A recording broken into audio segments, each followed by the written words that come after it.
Тетовското обвинителство се уште нема осомничени лица за пукањето на свадба во Мала Речица пред повеќе од една недела. Алфа вчера ексклузивно објави детали од записникот на МВР, во кој стои исказ на сведок на настанот, кој тврди дека на прославата во која беа ранети две лица пукал и пратеникот Джевата Деми. И покрај ова, од обвинителството за Алфа потврдуваат дека осомничен за инцидентот за сега нема. Фактите на еден кривично правен настан и евентуалната кривична одговорност не можат да се утврдат само врз основа на исказот на еден сведок даден непосредно по настанот. Предметот е во фаза на предистражна постапка и се уште нема осомничени лица.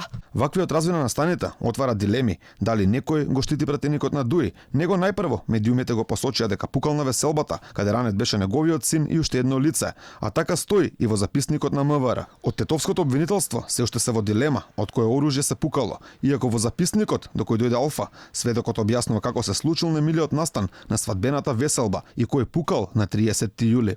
Во еден момент Джеват испукал еден рафал од црн пиштол во вис, а за кратко време дошол и неговиот браточет кој седнал до Джеват, кој откако седнал и тој извадил огнено оружје, пиштол сива боја и испукал неколку куршуми. За кратко време почнали двајцата да пукаат рафално со нивните пиштоли, како да се надпроверуваат кој ќе испука повеќе, а откако престанале да пукаат, ги вкрстиле цевките на пиштолите и ги држале во раце. Во пријавата од МВР стои дека има индиции дека на 30 јули била предизвикана општа опасност, што е кривично дело за кое е предвидена казна затвор до 5 години. Во член 288 став 1 од кривичниот законник се вели: Тој што со пожар, поплава, експлозија, отров или отровен газ, јонизирачко зрачење, моторна сила, електрична или друга енергија или со друго општо опасно дејство или средство ќе предизвика значителна опасност за животот или телото на луѓето или за имот од големи размери, ќе се казни со затвор од 6 месеци до 5 години. Алфа телевизија се обиде да стапи во контакт со пратеникот Джевата Деми и да ја слушне неговата страна на приказната, но неговиот мобилен телефон денеска повторно беше недостапен.